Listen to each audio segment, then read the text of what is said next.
नियम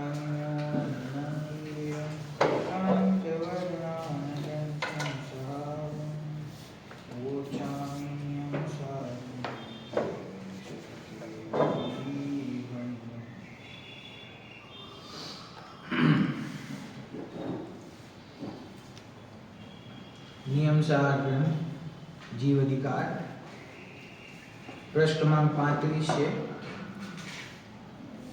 14મી ગાથા પૂરી થયા પછી આચાર્ય દેવે 3 કળશ અહીંયા મૂક્યા છે. કળશ નંબર 24, 25 અને 26.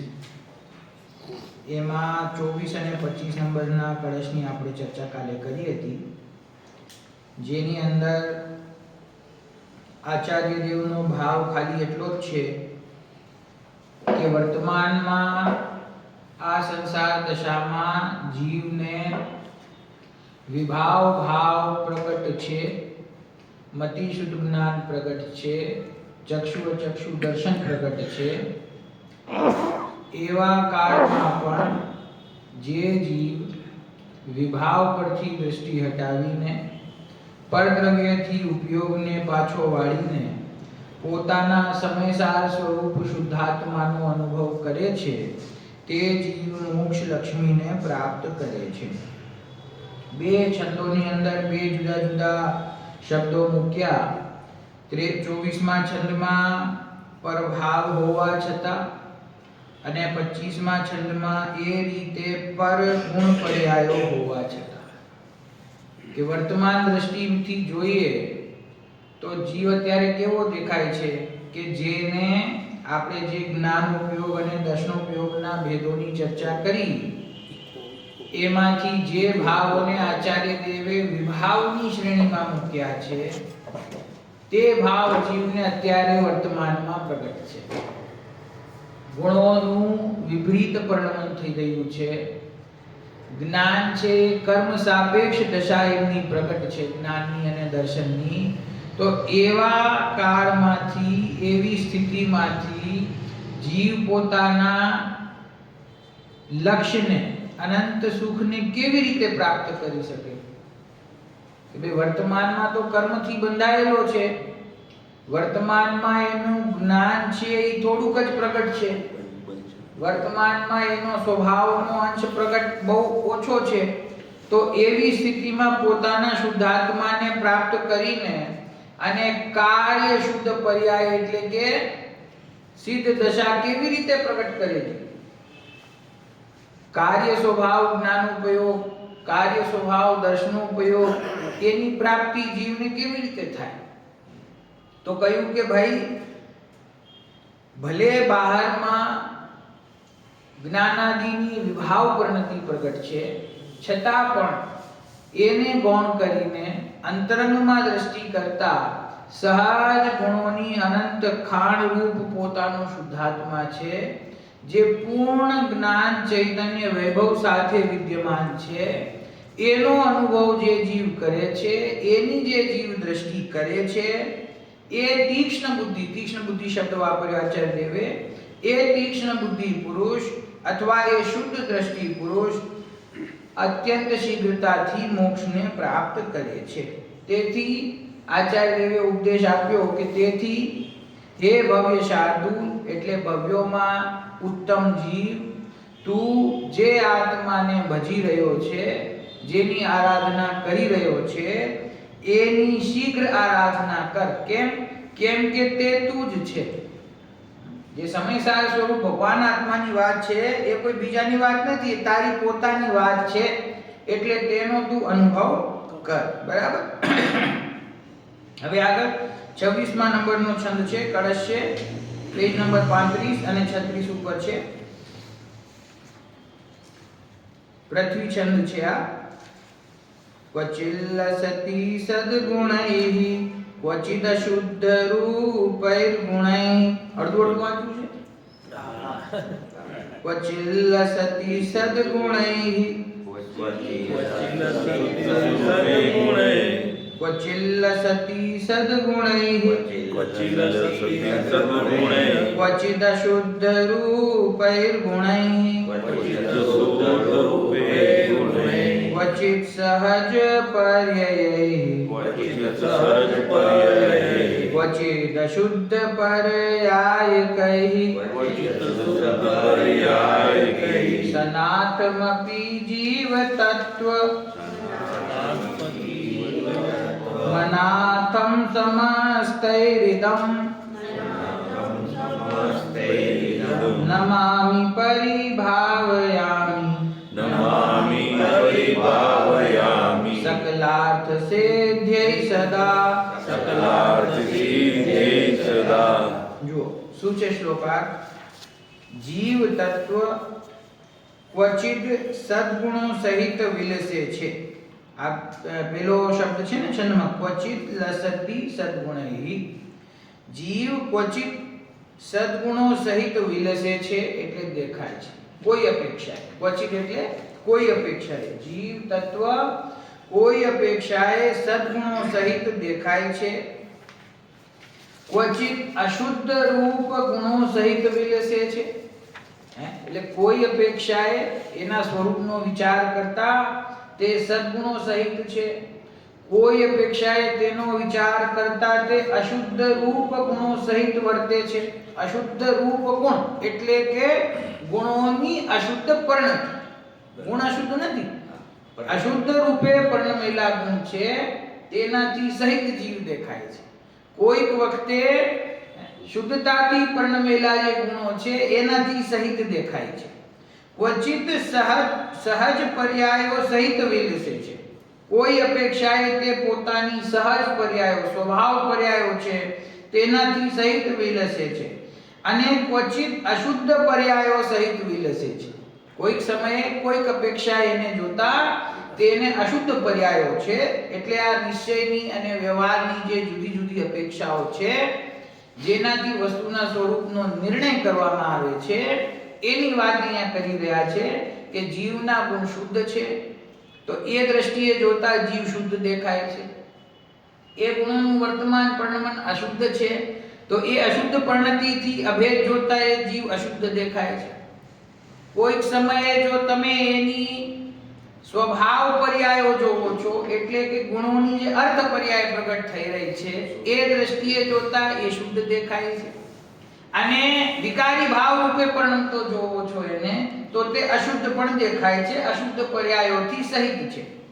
આ બધાથી આ મૂળ વાત હવે આવી આ બધાથી સહિત હોવા છતાં પણ શુદ્ધ અશુદ્ધ ગુણ અને શુદ્ધ અશુદ્ધ પર્યાયો આ બધાથી સહિત હોવા છતાં પણ જે એ બધાથી રહિત છે જે સહિત હોવા છતાં પણ રહિત છે एवा आ जीव तत्वने हूँ सकल अर्थनी सिद्धिने माटे सदा नमूं छुं भावुं छुं शुं कह्युं के आ जो आ खरेखर आ बे पंक्तिओमां छे ने बधुं सार आवी गयुं जीववाणीनो शुं कह्युं अहींया के जीवना स्वरूपनो जेटलो पण विस्तार जीववाणीमां आवे छे एनी अंदर एना गुण अने पर्यायोना भेद करीने ए स्वरूपने समजाववामां आवे छे बराबर तो ज्यारे स्वभावनी दृष्टिए समझीए छीए निश्चय नहींथी वस्तुना स्वरूपने समझीए छीए त्यारे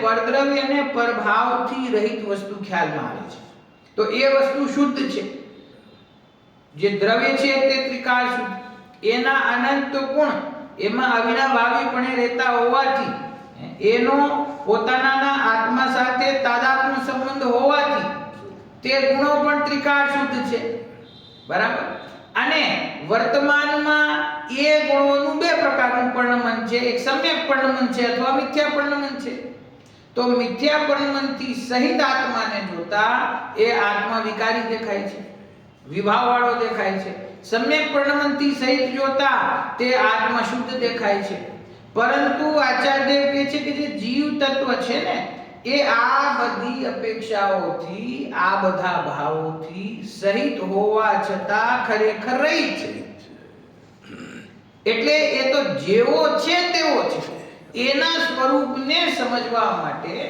જુદી જુદી પ્રકારની અપેક્ષાઓ દ્વારા, ન્યાયો દ્વારા, નયો દ્વારા, કથનો દ્વારા એને આપણે સમજવાનો પ્રયત્ન કરીએ છીએ.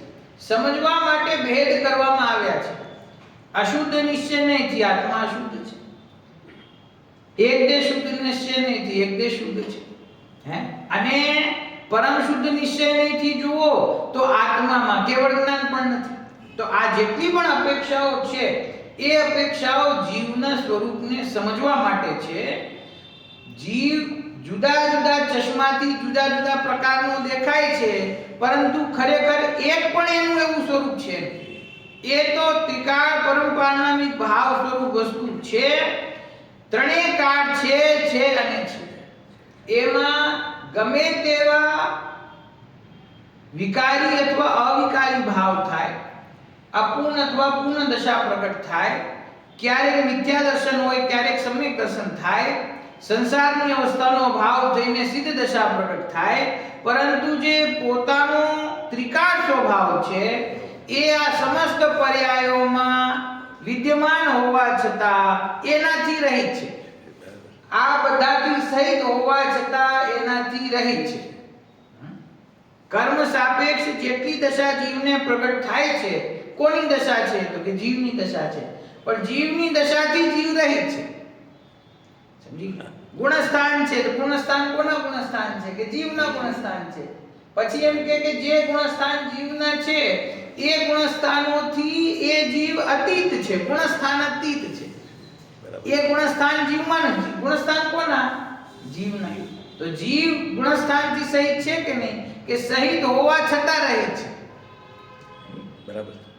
જીનવાણીમાં કર્ણાનુયોગમાં કર્મનો જેટલો વિસ્તાર છે એ કર્મના નિમિત્તે પ્રગટ થતી જીવની સંસારમાં જે વિભિન્ન પ્રકારની દશાઓ છે એ સ્થૂળ પર્યાય, વ્યંજન પર્યાયમાં આવશે. બરાબર. અને એ કર્મના ઉદય જીવના જે થતા વિકારી ભાવો છે એ વિભાવ ભાવ કર્મ. તો કહે છે કે એ ભાવ કર્મ અને દ્રવ્ય કર્મ એ કોના છે? પૂતગલને તો નથી બંધાતા ને.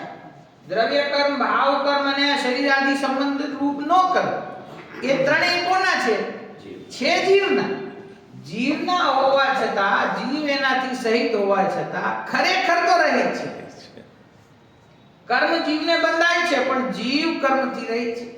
રાગાદી ભાવ જીવને થાય છે પણ જીવ એનાથી રહિત છે.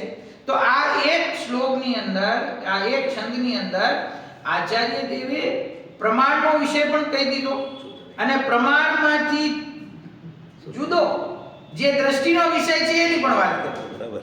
કે પ્રમાણની દ્રષ્ટિએ જોતા વિકારી અવિકારી પૂર્ણ પૂર્ણ પર્યાયોથી સાથે છે અને સ્વભાવથી જોતા આ બધાથી સહિત હોવા છતાં પણ એનાથી રહિત છે. સમજી ગયા? તો અહીંયા શું કહે છે કે જે જીવ તત્વ છે તે ક્વચિત અશુદ્ધ રૂપ ગુણો સાથે છે, ક્વચિત શુદ્ધ રૂપ ગુણો સાથે છે, ક્વચિત સ્વભાવ પર્યાય રૂપ દેખાય છે, ક્વચિત એટલે કોઈ અપેક્ષાએ વિભાવ પર્યાય રૂપ દેખાય છે, અશુદ્ધ પર્યાય રૂપ દેખાય છે.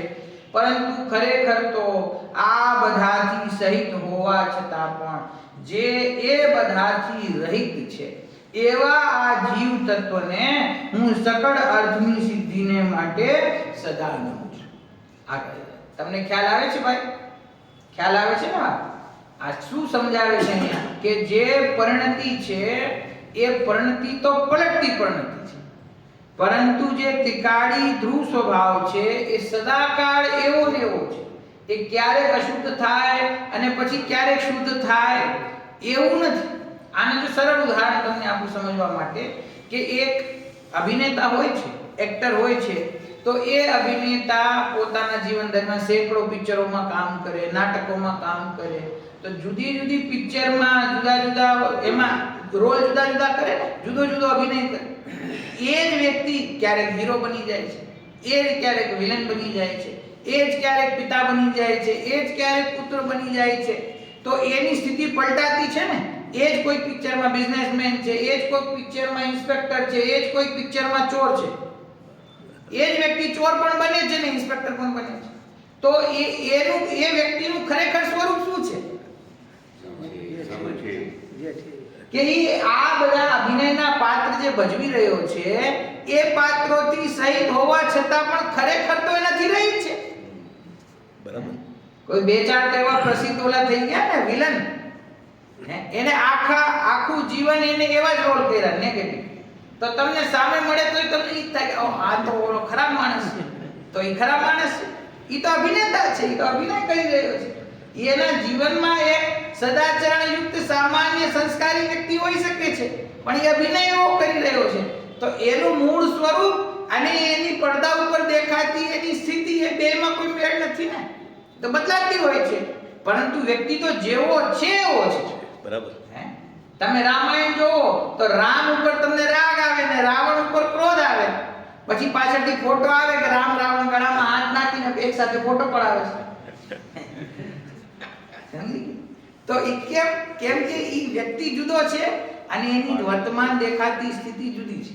એવી જ રીતે જે જીવ તત્વ છે, પોતાનો ત્રિકાળી ધ્રુવ સ્વભાવ છે, પરંપરાની ભાવ સ્વરૂપ વસ્તુ છે, એમાં તો કોઈ કર્મની ખરેખર સાપેક્ષતા છે. હવે કર્મ સાપેક્ષ એની જે પણ પરિસ્થિતિ વર્તમાનમાં થઈ રહી છે, એના ગુણોનું વિકારી પરિણમન થઈ રહ્યું છે, એને વિભાવ ભાવ પ્રગટ છે, પરંતુ એ ખરેખર એની ત્રિકાળ સ્થિતિ નથી, એ એનું ત્રિકાળ સ્વરૂપ નથી. ત્રિકાળ સ્વરૂપ કેવું છે કે ત્રિકાળ સ્વરૂપ તો આ બધી શુદ્ધ પર્યાયોથી ગુણોના વિપરીત અથવા સમ્યક પરિણમનથી રહિત એનું શુદ્ધ સ્વરૂપ પારણામિક ભાવરૂપ છે, અને એને જ અહીંયા સહજ જ્ઞાન કહ્યો છે, એને જ અહીંયા કારણ સ્વભાવ જ્ઞાન કહ્યું છે. આચાર્ય દેવની શૈલી છે. અહીંયા 15મી ગાથા સુધી પ્રારંભથી લઈને 4 વાર આ વાત આવી ગઈ, ચોથી વાત આવશે, 3 આવી ગઈ. કારણ શુદ્ધ જીવ આવી ગયો સૌથી પહેલા, કારણ શુદ્ધ જીવ અને કાર્ય શુદ્ધ જીવ. એના સ્વભાવ શું છે કે જ્ઞાન અને દર્શન. તો જ્ઞાનમાં કારણ સ્વભાવ જ્ઞાન અને કાર્ય સ્વભાવ જ્ઞાન, દર્શનમાં કારણ સ્વભાવ દર્શન, કાર્ય સ્વભાવ દર્શન. હવે આજે એક નવો વિષય આવવાનો છે, પ્રસિદ્ધ વિષય છે 15મી ગાથામાં, કારણ શુદ્ધ પર્યાય અને કાર્ય શુદ્ધ પર્યાય. તો અહીંયા જે 4 જગ્યાએ આ કારણ શબ્દ આચાર્ય દેવે મૂક્યો છે, એ ખાલી એટલું બતાવવા માંગે છે કે આ સુધી અનાદિકાળથી જીવની દ્રષ્ટિ ભેદ ઉપર, વર્તમાનમાં પ્રગટ વિભાગ ઉપર છે, એમાં જ એકત્વ બુદ્ધિ છે કે આ હું છું. ચારે ગતિમાં જન્મ લેતા જે જીવો છે, એ જીવોને જે પર્યાય મળે છે, સ્થૂળ પર્યાય શરીર આદિ, એ પર્યાયમાં તન્મય થઈને જીવ એમ જ માને છે ને આ જ હું છું, આ જ મારું સ્વરૂપ છે.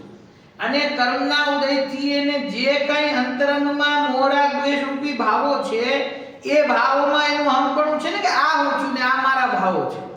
તો એને વર્તમાન સ્થિતિમાં, પરાધીન સ્થિતિમાં, કર્મ સાપેક્ષ સ્થિતિમાં તો હમપણું લાગે છે કે આ હું છું, પણ એનાથી ભિન્ન જે ત્રિકાળી રૂપ ભગવાન આત્મા છે, હવે એનો એને પરિચય જ નથી, એની રુચિ નથી, એની વાત કોઈ દિવસ સાંભળી નથી, જે ગુરુ એની વાત કરે છે એનું સત્સંગ કર્યું નથી, તો પછી એને એકત્વ વિભક્ત આત્મા કેવો છે એ ખબર કેવી રીતે પડે? એને ખ્યાલમાં આવે તો એને સ્વરૂપ પકડાય. તો આ તો આપણા મહાભાગ્ય કહેવાય ને કે આપણને એવા દેવશાસ્ત્ર ગુરુના પ્રસાદથી ખ્યાલમાં આવી છે. આ દેવશાસ્ત્ર ગુરુનો સાચો પ્રસાદ છે એ આ છે. બરાબર. પ્રસાદ આપે ભગવાનના મંદિરમાં, આપણે ત્યાં તો પરંપરા નથી હોતી, અન્ય લોકોમાં દેવનું પ્રસાદ આપે. પ્રસાદ શું હોય કે ઈ દેવશાસ્ત્ર ગુરુ જેની પણ તમે પૂજા કરો છો એની કૃપા છે. ઈ કૃપાથી ખાય ને, પણ ખાઈને એમ સમજે કે આનાથી કંઈક અમારું હિત થઈ જશે. આ સાચો પ્રસાદ શું છે કે એ પરમાત્માએ આપણને આપણું સ્વરૂપ બતાવ્યું, એનો મર્મ, એનું રહસ્ય, એનું તત્વ, એનો ભાવ આપણને હાથમાં આપી દીધો, એનું નામ પ્રસાદ છે. આ કોઈને આત્માનુભૂતિ પ્રગટ થાય તો ખરેખર ગુરુનો પ્રસાદ કહેવાય. મેગેઝિન આવે છે ને આપણું ગુરુ પ્રસાદ. ગુરુનો પ્રસાદ શું છે કે અમને તો કંઈ આપતા નથી, કંઈ બીજા મંદિરમાં જઈએ તો કંઈ ખાવાનું તો આપે થોડું, અહીંયા તો કંઈ દેતા નથી. શું પ્રસાદ છે કે પ્રસાદ ખરેખર એવો છે કે જેનાથી આ અનાદિકાળના સંસારનો અભાવ થઈ જાય એવો પ્રસાદ છે. આ 5 મિનિટની ભૂખ શાંત થઈ જાય કે મોઢામાં સ્વાદ આવી જાય એવો પ્રસાદ નથી. આ તો સંસારનો અભાવ કરી દેવો પ્રસાદ છે. તો એ શું છે કે આના પહેલાના કળશમાં કહ્યું કે તારો જે પરમ બ્રહ્મ સ્વરૂપ સમયસાર છે તું તે જ છો, તે જ છો. એ પ્રસાદ છે. બરાબર. આપણને આપણો સ્વભાવ બતાવી દીધો, એ જ ખરેખર ભગવાનનો પ્રસાદ છે, એ જ ખરેખર ગુરુનો પ્રસાદ છે. તો અહીંયા શું રસ્તો બતાવ્યો કે હે ભગવાન, હું તો અનાદિકાળથી જે વર્તમાન દશા મને પ્રગટ થાય છે એમાં અહમપણું કરીને હું દુઃખી થઈ રહ્યો છું. એમાંથી એમણે માર્ગ બતાવ્યો કે જીવને ભલે વિકારી પ્રણમન ગમે તે હોય, વર્તમાનમાં વિભાવ ભાવો પ્રગટ હોય, પણ ખરેખર તો જીવ એ બધી દશાઓથી સહિત હોવા છતાં ખરેખર તો રહિત છે, એનાથી ભિન્ન છે. એને એક પણ દશા એની દશા છે નહીં. જેવો એનો કારણ સ્વભાવ છે, એ કારણ સ્વભાવનો આશ્રય કરતા કારણ સ્વભાવ જેવી જ જે દશા પ્રગટ થશે એ કાર્ય સ્વભાવ છે. બરાબર. તો એ સ્વભાવને અનુરૂપ પ્રગટ થયેલી દશા છે, માટે વ્યવહારથી એને કોઈ વખતે સ્વભાવ કહેવામાં આવે છે. પરંતુ એ કાર્ય સ્વભાવ જે પ્રગટ થયો એ અને કારણ સ્વભાવ એની વચ્ચે જેટલી દશાઓ થઈ એ કોઈ પણ જીવના સ્વભાવ નથી. બરાબર. અને જે કાર્ય દશા થઈ એને પણ મેં કહ્યું કે વ્યવહારથી કહેવામાં આવે છે સ્વભાવ. ખરેખર એ પણ સ્વભાવ છે નહીં, કારણ કે એ દશા પણ ત્રિકાળ નથી અને જીવ છે એ ત્રિકાળ છે. તો જે ત્રિકાળ વસ્તુ છે, અનાદિ અનંત વસ્તુ છે, પરમ પારણામિક ભાવ સ્વરૂપે રહેલી વસ્તુ છે, જેની અંદર કોઈ પરિવર્તન છે નહીં, જેની અંદર કોઈ પ્રકારનો બદલાવ છે નહીં, કારણ કે પરિવર્તનને અવકાશ જ નથી. જે પરિપૂર્ણ વસ્તુ, એકરૂપ વસ્તુ, અભેદરૂપ અખંડરૂપ વસ્તુ છે, જ્ઞાન અને આનંદનો સમુદ્ર છે, પરિણતિમાં જે કાંઈ પ્રગટ કરવા યોગ્ય છે, જેના કારણે સિદ્ધ પરમાત્માને કૃત્ય કહેવામાં આવે છે. શું કામ? જે કાંઈ કરવા યોગ્ય હતું એ એમણે કરી લીધું. તો પરિણતિમાં જે લક્ષ્ય આપણે પ્રગટ કરવાનું છે એ પોતાના સ્વભાવમાં તો પ્રગટ જ છે. બરાબર. જગતમાં જે પરિપૂર્ણતા, જે પૂર્ણ શુદ્ધતા, પૂર્ણ જ્ઞાન, પૂર્ણ સુખ, એ જ લક્ષ્ય છે ને આ પ્રગટ કરવું છે. તો જે તમારે પ્રગટ કરવું છે એ તમારા સ્વભાવમાં પહેલાથી પ્રગટ છે. બરાબર. અહીંયા એક બીજો અનોખો પ્રયોગ છે. આમાં નિયમ સારમાં નીકળી ગયું, ફરીથી શબ્દ આવશે ત્યારે ફરીથી હમણાં આવશે 15મી ગાથામાં. સ્વભાવ અનંત ચતુષ્ટય આગળ આવી ગયા. અનંત જ્ઞાન, અનંત દર્શન, અનંત સુખ, અનંત વીર, અનંત ચારિત્ર, એવા જે સ્વભાવ ચતુષ્ટય સહિત આત્મા છે. જીવને પ્રગટ શું કરવું છે? અનંત ચતુષ્ટય. અનંત દશા પ્રગટ થાય તો અનંત ચતુષ્ટય પ્રગટ થાય, પણ એ અનંત ચતુષ્ટય તારા સ્વભાવમાં રહેલા છે પહેલાથી. એટલે એવો શબ્દ ક્યાંય બીજે વાપર્યો નથી કોઈ આચાર્ય. સ્વભાવ અનંત ચતુષ્ટય, એમાં એમ સમજવું જોઈએ કે કારણ અનંત ચતુષ્ટય અને ઓલા કાર્ય અનંત ચતુષ્ટય. અહીંયા કારણ અનંત ચતુષ્ટય પહેલાથી છે, એનો આશ્રય કરતા, એનો નહીં, એ તો ભેદરૂપ છે. અનંત જ્ઞાન, અનંત સુખ, અનંત વીર, એ તો ભેદ થઈ ગયા. એ ભાવોનો જે એક અભેદ ભાવ, એવો પોતાનો જ્ઞાયક સ્વભાવ છે, એવો પોતાનો જે પરમ પારણામિક ભાવ છે, જેની અંદર જ્ઞાન, દર્શન, ચારિત્ર, સુખ, વીર ઇત્યાદિ અનંત ગુણો અભેદપણે રહેલા છે, એનો આશ્રય કરતા, એની દ્રષ્ટિ કરતા એ કાર્ય પર્યાયમાં એ પ્રગટ થાય છે, ત્યારે અનંત પરમાત્મા થયા એમ કહેવાય. એમને અનંત ચતુષ્ટય પ્રગટ થયું એમ કહેવાય. એ અનંત ચતુષ્ટય શક્તિ રૂપે તો પહેલેથી પોતાના સ્વભાવમાં વિદ્યમાન છે ને.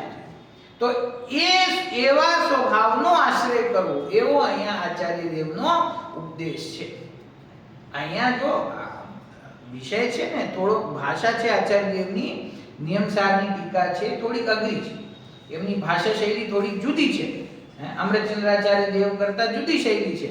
છતાં પણ એમનું જે જોર છે એકમાત્ર પોતાના સ્વભાવ ઉપર જ છે. એટલે જે શૈલીથી આચાર્ય દેવ સમજાવે છે ને એ શૈલીથી સમજવું. બરાબર? કે આ કારણ શુદ્ધાત્મા તે હું છું. મારા કારણ શુદ્ધાત્મામાં કારણ જ્ઞાન છે, એમાં કારણ દર્શન છે. તો એનો અર્થ એમ થયો ને કે જે અનંત ગુણો છે, જે અનંત ગુણોની શુદ્ધ પરિણતિ અનંત સિદ્ધ દશામાં પ્રગટ થાય છે, એ બધાની કારણરૂપ શક્તિ વર્તમાનમાં વિદ્યમાન છે. બરાબર. જેમ કારણ જ્ઞાન, કારણ દર્શન છે, એમ કારણ સુખ, કારણ વીર, કારણ ચારિત્ર બધું અંદરમાં રહેલું છે ને. ભેદ ઉપર દ્રષ્ટિ કરશે તો વિકલ્પ થશે.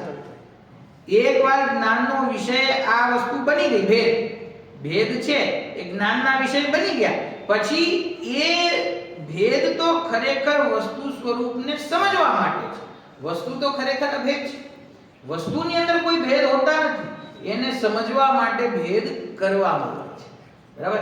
એટલે જ છે ને, જો ગુરુદેવના પ્રવચન આપણે સાંભળીએ, નિયમસારના પણ તમે સાંભળશો, અન્ય ગ્રંથના પણ સાંભળશો, ભેદ પ્રભેદ આવે ને તો ગુરુદેવ ફટાફટ વયા જાય, આગળ વાંચીને આગળ જતા જાય. કેમ કે ભેદ પ્રભેદમાં બહુ કઈ સમજવા જેવું છે ને.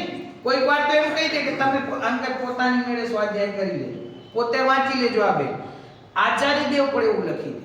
અધ્યાત્મ શાસ્ત્ર ચાલતું હોય, હમણાં આવશે, પછી એમાં ભેદ પ્રભેદની ચર્ચા આવે તો સામાન્ય ભેદ પ્રભેદ કરી દે, પછી એમ લખી દે લીટી કે જેને વિશેષ જાણવું હોય એ આગમ ગ્રંથોમાંથી આનો અભ્યાસ કરી. અહીંયા અમારે અટકવું નથી, ભેદમાં અટકવું નથી. જેટલું જરૂરી છે સ્વરૂપ સમજવા માટે એટલું બતાવીએ છીએ. પછી એના જે વિશેષ ભેદો છે, જે ક્ષયોક્ષમની વિલક્ષણતાથી જીવ સમજી શકે છે, એની અહીંયા અત્યારે જરૂર છે. અહીંયા આપણે તો આપણું પ્રયોજન સિદ્ધ કરવું છે. સ્વભાવ ઉપર ત્રાટા. હા, સ્વભાવ ગ્રહણ કરવાનો છે. બાકી બધું જે છે એ તો જ્ઞાનનો વિષય છે, એ તો વસ્તુ સ્થિતિ ઘટિત થાય છે, એમાં કોઈએ કંઈ કરવાનું નથી.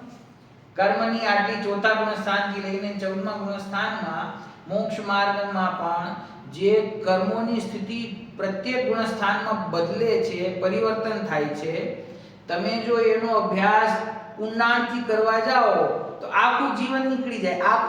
આખું જીવન નીકળી જાય ને વિસ્તાર પૂરો ન થાય. અમારા વિદ્વાન છે ને મુંબઈ વાળા ઉજ્જવલાબેન, તો ઉજ્જવલાબેનના ક્લાસ શિબિરમાં જાઓ તમે, દિવસના 6 કલાક ક્લાસ ચાલે, નિયમ છે એમનો. તમે શિબિર કરવા બોલાવો તો કઈ કલાક અડધી કલાક માટે નથી આવતા, પેલો નિયમ 6 કલાક ક્લાસ ચાલશે. 6 કલાકમાંથી વિષય પૂરો થાય જ નહીં. અને એક દિવસ નહીં, એમનું આખું જીવન થઈ ગયું, એ તો વૃદ્ધ થઈ ગયા. હવે એમના કેટલા પ્રવચન ઉપલબ્ધ છે? ગુરુદેવના કેટલા? 9,500. ઉજ્જવલાબેનના 20,000 થી પ્લસ પ્રવચન ઉપલબ્ધ છે, રેકોર્ડેડ. સમજી ગયા? એમાં આ વિષય પૂરો ન થાય. 20,000 કલાકમાં આ કર્માધિકનો જે વિસ્તાર છે, ગુણસ્થાનનો વિસ્તાર છે, 5 ભાવોનો વિસ્તાર છે, એ પૂરો ન થાય. અને ત્રિકાળી ધ્રુવ ભગવાન આત્માની વાત સમજવી હોય તો આ 5 મિનિટમાં પૂરી થઈ જાય એવી છે. આ 1 કલાકમાં પૂરી થઈ જાય એવી છે. તો બોલો સરળ કયું છે? આ દ્રવ્યાત્મ યોગ પોતાનો સ્વભાવ સરળ છે કે કર્મોની સ્થિતિ સમજવી સરળ છે? કર્ણાનું યોગ સરળ છે. એમાં શું છે? વિસ્તારનો કોઈ અંત નથી. જ્ઞાનના ક્ષયોક્ષમનો પણ વિસ્તાર એટલો છે. જ્ઞાનની શક્તિ તો ઘણી. તો જેને ક્ષયોક્ષમ પ્રગટ હોય અને એની રુચિ હોય તો જીનાગમ તો અગાધ છે. દ્વાદશાંગમાંથી થોડુંક જ ઉપલબ્ધ છે, છતાં પણ એનો વિસ્તાર એટલો છે કે જીવન પર્યંત નીકળી જાય અને અભ્યાસ પૂરો ન થાય. તો પછી ગુરુદેવે એટલે આ શૈલી વિકસિત કરી. કઈ શૈલી છે આ? કે ભાઈ 100 નંબરના પેપરમાં પહેલા 36 નું તો પહેલા કામ કરો. આ તમારું સમ્યક દર્શન થાય, 36 માર્કનું કન્ફર્મેશન થઈ જાય કે પાસ થઈ ગયા. પાસ એટલે મોક્ષ માર્ગમાં સમ્યક દર્શન થાય ત્યારે પાસ કહેવાય. સમ્યક દર્શન તો પ્રગટ આ ભવમાં આ જીવ કરે તો એના મોક્ષ માર્ગની યાત્રા પ્રારંભ થઈ જાય. અને કોઈ પહેલાથી, હું ઉદાહરણ દઉં છું ને હંમેશા, કે કોઈ વિદ્યાર્થી પહેલેથી જ ક્વેશ્ચન પેપર હાથમાં આવે અને છેલ્લો ક્વેશ્ચન હોય 15 નંબરનો 20 નંબરનો નિબંધ લખવાનો હોય, પહેલેથી નિબંધ જ લખવા બેસી જાય, એને 3 કલાક નીકળી જાય અને નિબંધ પૂરો ન થાય. અભ્યાસ કરીને ઘરેથી સારો ગયો હોય તો લખતો જાય, એ નિબંધ પૂરું જ ના થાય. નિબંધ તો છેલ્લે જ લખવાનું હોય, જેટલું લખાણું એટલું લખાણું. બાકી જ્યાં ઓબ્જેક્ટિવ ટાઈપમાં કે ભાઈ 36 નંબર આપણે 10 મિનિટમાં સિક્યોર થઈ જાય ઈ તો પહેલા કરવું જોઈએ ને. આ શૈલી એવી છે કે પહેલા પોતાનું પ્રયોજનભૂત કાર્ય કરો. પ્રયોજનભૂત કાર્ય શું છે? કે પ્રયોજનભૂત કાર્ય છે પોતાના સહજ કારણ સ્વરૂપ ત્રિકાળી તત્વનો પરિચય, એનો અનુભવ અને એની સ્થિરતા. એના દ્વારા સમ્યક દર્શન જ્ઞાન ચારિત્ર વર્તમાનમાં પ્રગટ થઈ જાય પછી બધું થયા કરશે. એના આગળની જે સ્થિતિ છે એ સહજપણે જ્ઞાન અને વૈરાગ્યની શક્તિ વધતા ક્રમથી ધીરે ધીરે જીવ ગુણસ્થાનોમાં આગળ વધે છે અને એની વિશુદ્ધતા વધે છે, વિકાર ભાવનો અભાવ થાય છે, ચારિત્ર વધે છે અને એમ કરતા એ જીવ પૂર્ણ દશાને પામે છે. પણ પહેલો જે કરેક્ટ સ્ટેપ છે, જે સાચો માર્ગ છે, એ છે પોતાના ત્રિકાળી ધ્રુવ સ્વભાવનો અનુભવ. એના સિવાય બીજો સમ્યક દર્શનનો કોઈ માર્ગ નથી. અને સમ્યક દર્શન પ્રગટ કર્યા સિવાય, અનંતાનુબંધી કશાય ચોકડીનો અભાવ કર્યા સિવાય માર્ગ પ્રારંભ થતો જ નથી. સમજી ગયા? બરાબર. એ સાચી દિશામાં તો આગળ વધવું જરૂરી છે ને. બરાબર. એ દિશા જેને ખ્યાલમાં ન હોય કે મોક્ષની દિશા કઈ છે તો એમાં ઈ આગળ વધે કેવી રીતે? તીર્થયાત્રાએ ગયા હોય, સમયશિખર ગયા હોય, ગિરનારગીરી ગયા હોય, 3 વાગે રાતે ચડવાનું ચાલુ કરે તો સૌથી ઇમ્પોર્ટન્ટ શું છે? જ્યાંથી પ્રવેશ દ્વાર છે એ પ્રવેશ દ્વારમાં એન્ટ્રી કરે તો સાચા રસ્તે આગળ વધે ને. નહીં તો જંગલમાં આમ વયો જાય તો કેવી રીતે પહોંચે? તો સાચા માર્ગ ઉપર તો આવવું જરૂરી છે ને. એ સાચો માર્ગ પ્રારંભ ક્યાંથી થાય છે? કે પોતાના ત્રિકાળી ધ્રુવ સ્વભાવથી પ્રારંભ થાય છે. એના સિવાય ભેદ પ્રભેદનો, વિસ્તારનો, ક્ષોક્ષમના વિષયનો આ માર્ગ છે ને. વિસ્તાર ઘણો ઉપલબ્ધ છે. કારણ કે આ તો સર્વજ્ઞ પરમાત્માની વાણી છે અને જગતના જીવો જુદી જુદી અવસ્થામાં જુદા જુદા જ્ઞાનના ક્ષોક્ષમ સાથે, જુદા જુદા વિવેક અને બુદ્ધિ સાથે રહેલા છે, જુદી જુદી રુચિ સાથે રહેલા છે. તો બધા પ્રકારના જીવો આ માર્ગમાં જોડાય એવી ભાવનાથી આ 4 અનુયોગ કહેવામાં આવ્યા છે.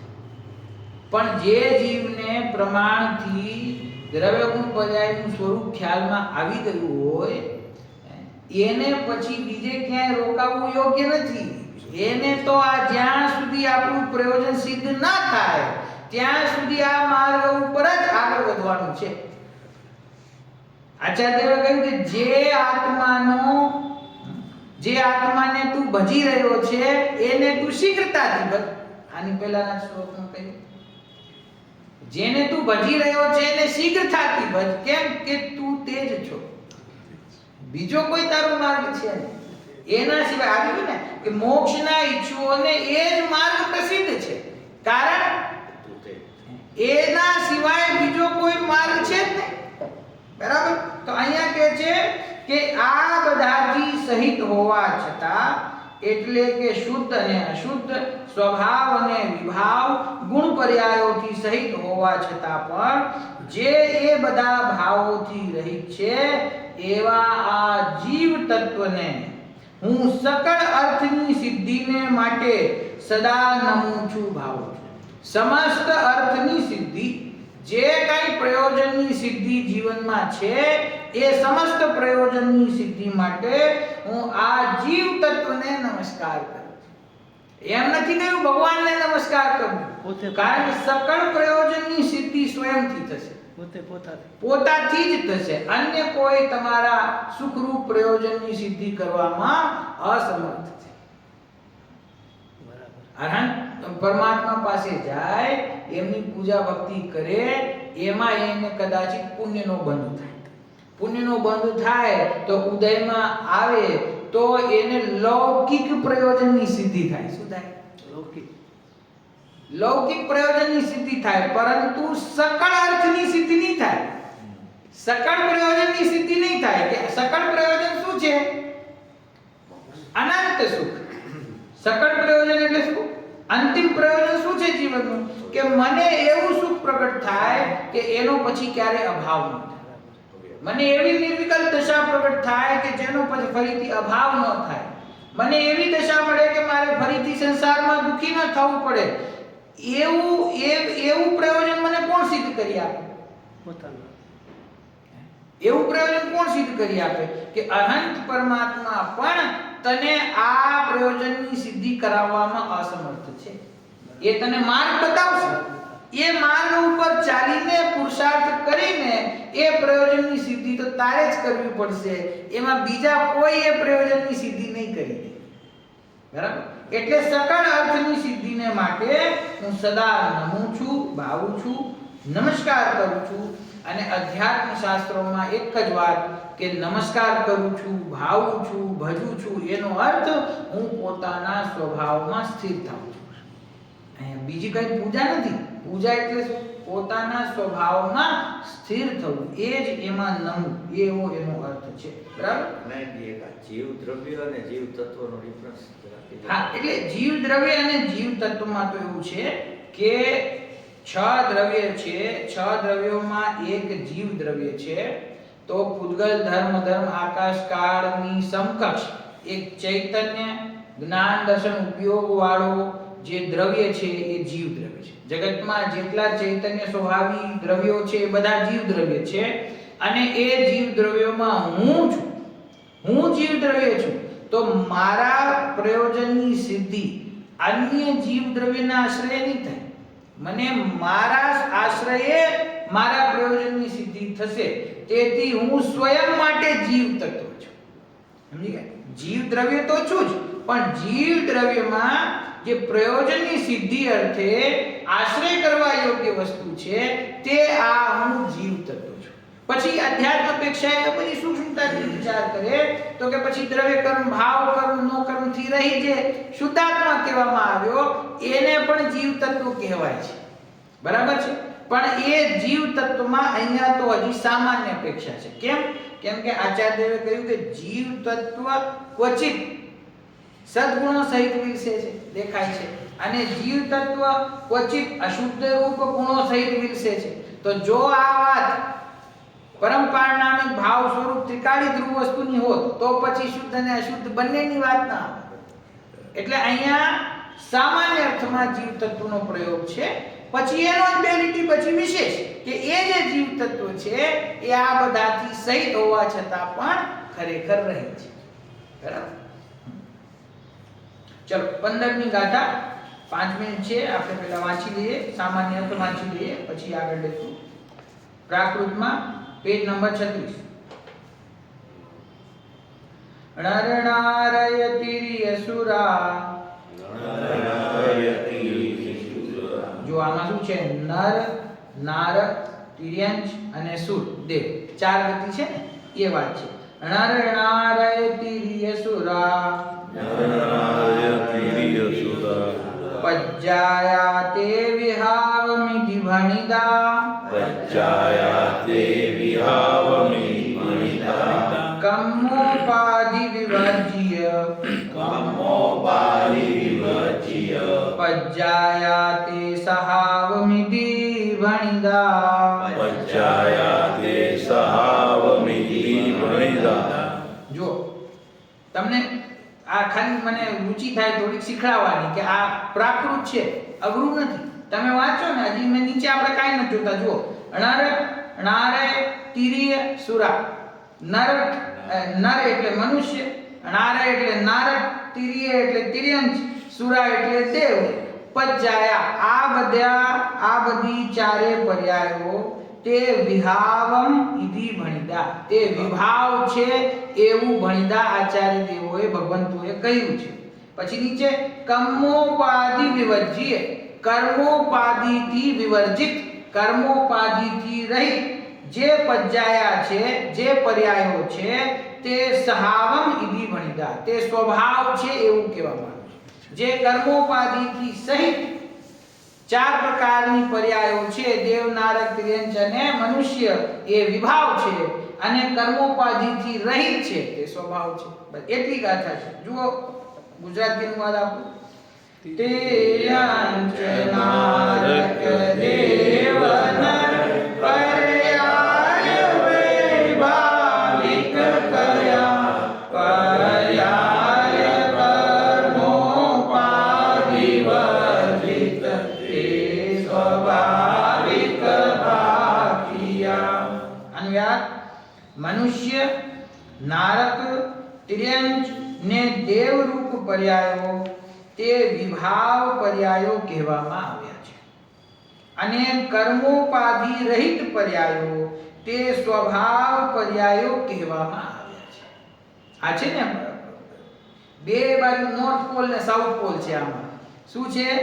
એક તો જે સ્થૂળ પર્યાય છે એની વાત કરી કે જે અહીંયા મોરાદ્વેષની વાત નથી કરી.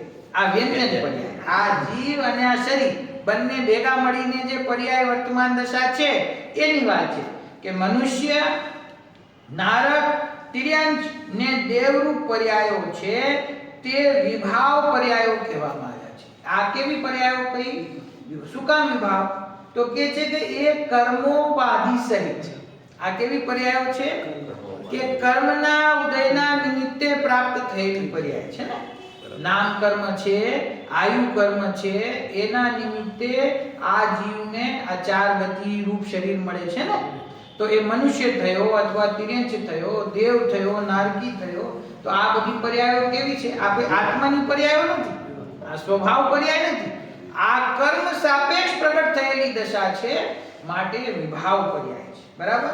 અને એની સામે કર્મોપાધિ રહિત પર્યાય, જે કર્મની ઉપાધિથી રહિત પર્યાયો છે, જેમાં કોઈ પણ પ્રકારના કર્મની સાપેક્ષતા નથી, એવી જે પર્યાય છે તેને સ્વભાવ પર્યાયો કહેવામાં આવ્યા છે. એવી પર્યાય એને સ્વભાવ પર્યાય કહેવામાં આવે છે. હવે અહીંયા એક વાત સમજવા જેવી છે કે અત્યાર સુધી તો એમ સાંભળતા હતા કે પરંપરાના ભાવ સ્વરૂપ વસ્તુ છે, એમાં કોઈ પણ પ્રકારના કર્મની કોઈ સાપેક્ષતા નથી. હવે અહીંયા કે છે પર્યાયો પણ એવી હોય છે કે જેમાં કોઈ કર્મની સાપેક્ષતા નથી. સમજી ગયા? પર્યાય આપણને શું લાગે? જીવનું જે પરિણમન થઈ રહ્યું છે તે કર્મ સાપેક્ષ છે અને જે ત્રિકાળી સ્વભાવ છે તે કર્મથી નિરપેક્ષ છે. હવે આ એક નવીન વાત અહીંયા આચાર્ય દેવે મૂકી છે. આનો વિસ્તાર પણ બીજા ગ્રંથોમાં, બીજી જગ્યાએ આ શબ્દથી આવો વિસ્તાર બીજે ક્યાંય મળતો નથી કે જે પર્યાય છે એ પર્યાય કર્મોપાધિ રહિત છે. કર્મની ઉપાધિથી જે રહિત પર્યાય છે એને સ્વભાવ પર્યાય કહેવામાં આવે છે. ખરેખર શું થાય છે કે જીવો છે ને બહુ સૂક્ષ્મતાથી વિચાર નથી કરી શકતા કે આપણો જે ત્રિકાળી ધ્રુવ વસ્તુ દ્રવ્ય છે એના જે અનંત ગુણો છે એ અનંત ગુણોનું જે પરિણમન છે એ પરિણમનમાં જરાક સૂક્ષ્મ દ્રષ્ટિથી વિચાર કરો તો આપણને ખ્યાલમાં આવે કે એ ગુણોનું જે પરિણમન છે બે પ્રકારે તો સામાન્ય કહ્યું કે સ્વાભાવિક અને વૈભાવિક. બરાબર છે ને? તો જે વિભાવ પરિણમન થઈ રહ્યું છે એમાં તો કર્મની સાપેક્ષતા છે, પણ એનું જે સ્વભાવ પરિણમન છે એ સ્વભાવ પરિણમન, કારણ કે જીવની અંદર સ્વયં પરિણમન કરવાની શક્તિ છે કે નહીં? જો હું એવી રીતે સમજાવું છું, દ્રવ્યત્વ ગુણ છે ને 6 સામાન્ય: અસ્તિત્વ, વસ્તુત્વ, દ્રવ્ય. તો અસ્તિત્વ છે એ જીવની પોતાની સત્તા પોતાથી છે, અન્યથી નહીં. જીવની સત્તા કર્મથી છે. જીવ એનું જીવન છે એ આયુ કર્મથી છે કે નહીં? મને જીવનું જીવત્વ એ આયુ કર્મથી છે કે નહીં? આયુથી નથી. આયુ કર્મથી જીવત્વ હોય તો સિદ્ધ પરમાત્મા જીવતા કેવી રીતે? બરાબર છે ને? તો જીવનો સ્વભાવ છે પોતે પોતાની શક્તિથી અનાદિ અનંત આ વિદ્યમાન સ્વરૂપ વસ્તુ છે, પારમાર્થિક વસ્તુ છે, એ જીવ પોતે પોતાથી છે. એક વાત. પછી બીજો સામાન્ય ગુણ કયો છે? વસ્તુ. વસ્તુત્વ ગુણની પરિભાષા શું? વસ્તુત્વ ગુણ કોને કહેવાય? અર્થ ક્રિયા કરો. હા, જે શક્તિના કારણે જીવમાં અર્થ ક્રિયાકારીત્વ એટલે કે પ્રયોજનભૂત ક્રિયા થાય છે એને વસ્તુત્વ ગુણ કહેવાય. એટલે એનો મતલબ શું થાય? અર્થ ક્રિયાકારીત્વ, પ્રયોજનભૂત કાર્ય થાય, એનો અર્થ સ્વભાવ. પોતે પોતાના સ્વભાવમાં ટકી રહે છે. અથવા આ સ્વભાવને અનાદિ અનંત ટકી રહેવા માટે જે કાંઈ પ્રોસિજરની જરૂર છે એ પ્રોસિજરને કરવામાં એ દ્રવ્ય પોતે સમર્થ છે, એને કોઈ બીજાની જરૂર નથી. વસ્તુત્વ ગુણના કારણે વસ્તુમાં વસ્તુ માટે જરૂરી જે પ્રયોજનભૂત ક્રિયા છે એની મેળે એ દ્રવ્યમાં જ થઈ રહી છે. બરાબર. સમજી ગયા? તો એને કોઈ બહારની જરૂર નથી. તો જે હવે આ વસ્તુત્વ ગુણની અપેક્ષાએ સમય થઈ ગયો છે, વસ્તુત્વ ગુણની અપેક્ષાએ વિચાર કરો કે આત્મામાં જે અનંત ગુણ છે એનું જે અર્થ ક્રિયાકારીત્વ છે એ અર્થ ક્રિયાકારીત્વને કર્મની જરૂર છે કે નહીં? તમે સમજ્યા? એ ગુણોને હોવામાં કોઈ બીજાની જરૂર છે નહીં. કેમ? કેમ કે એમાં અસ્તિત્વ ગુણ છે. એ ગુણોને પોતાનું કાર્ય કરવામાં કોઈ અન્ય ગુણ અન્ય કર્મની જરૂર છે નહીં. કેમ કે એમાં વસ્તુત્વ ગુણ છે. અને ત્રીજું દ્રવ્યત્વ ગુણ છે. દ્રવ્યત્વ કોને કહેવાય? જે શક્તિના કારણે દ્રવ્ય નિરંતર પરિણમન કરે છે કોઈની સહાયતા વગર. બરાબર. સામાન્ય ગુણ છે ને એનો સ્વભાવ છે કે એમાં પરિણમન કરવાનો સ્વભાવ છે. કોના નિમિત્તે પરિણમન કરે છે? આપણે હંમેશા જીવના પરિણમનને કર્મ સાપેક્ષ જોઈએ છીએ, પણ જીવનો સ્વયંનો સ્વભાવ છે, કારણ કે એમાં દ્રવ્ય ગુણ પર્યાય ત્રણ વસ્તુ છે અને એ પ્રત્યેક સમયે ગુણોના પરિણમનનો ઉત્પાદવ્ય થઈ રહ્યો છે ને. એ ઉત્પાદવ્ય કોના કારણે થાય છે? દ્રવ્ય. એ ઉત્પાદવ્ય કયા કર્મના લીધે છે? કોઈના લીધે નથી. તો દ્રવ્યમાં એના ગુણો ત્રિકાળ સ્વયંથી છે. એ ગુણોમાં અર્થ ક્રિયાકારીત્વ સ્વયંથી થાય છે અને એ જીવ દ્રવ્યમાં અથવા કોઈ પણ દ્રવ્યમાં 6 દ્રવ્યોના સામાન્ય ગુણ છે. પ્રત્યેક દ્રવ્યનું જે પરિણમન થઈ રહ્યું છે એ સ્વયંથી થઈ રહ્યું છે, કર્મ સાપેક્ષ નથી. જો કર્મ સાપેક્ષ પરિણમનનો વિચાર કરીએ, આ વિસ્તાર કાલે લેશું. કર્મ સાપેક્ષ પરિણમન થાય છે એમ માનીએ તો પછી પૂતગલ ધર્મ આકાશ કાળમાં કેવી રીતે થાય પરિણમન? બરાબર. કર્મ તો ખાલી જીવને બંધાય છે ને, બરાબર. અને પરિણમન તો 6 દ્રવ્યોમાં છે. તો એ પૂતગલ ધર્મ આકાશ કાળની જે પર્યાય થઈ રહી છે એના ગુણોનું પરિણમન થઈ રહ્યું છે કે નહીં? તો એમાં કયા કર્મ છે? બરાબર. એને કર્મ તો નથી પણ એનું પરિણમન છે. એવી જ રીતે જીવનું પણ પરિણમન છે જેમાં કર્મ નથી.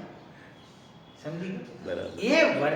જીવનો હવે પણ આવશે. જીવનો જે ત્રિકાળ સ્વભાવ છે, જેવો એ ત્રિકાળ સ્વભાવ છે, એ ત્રિકાળ સ્વભાવનું વર્તમાન એને અહીંયા કારણ શુદ્ધ પર્યાય તરીકે કહેવામાં આવી છે. એની ચર્ચા આપણે કાલે કરશું ને આને હજી થોડોક આપણે વિચાર કરશું. સામાન્ય દ્રવ્ય પહેલા લઈ લો.